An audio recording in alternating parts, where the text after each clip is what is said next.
হজ মাসের 9 তারিখ থেকেই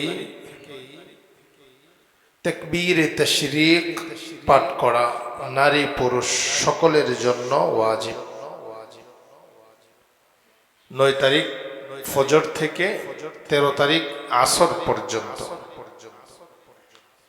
এই দিবসগুলোতে পুরুষরা উঁচু আওয়াজে প্রত্যেক নামাজের পর একবার আল্লাহু আকবার আল্লাহু আকবার লা ইলাহা ইল্লাল্লাহ আল্লাহু আকবার ওয়ালিল্লাহিল হামদ পুরুষরা উচ্চ আওয়াজে পাঠ করবে।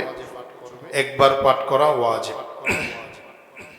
মহিলারা বাড়িতে নিচু আওয়াজে প্রত্যেক ফরজ নামাজের পরে ওনারাও পাঠ করবেন।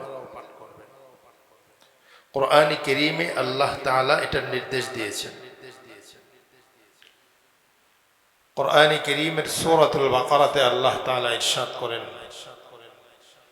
ওয়াযকুরুল্লাহা ফি আইয়ামিন মা'দুদাত,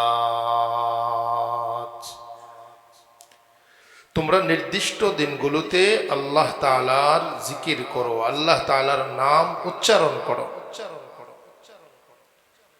এই আয়াত থেকে এই বিধান এসেছে যে আইয়ামে তাশরিকে তাকবীরাতে তাশরিক পাঠ করা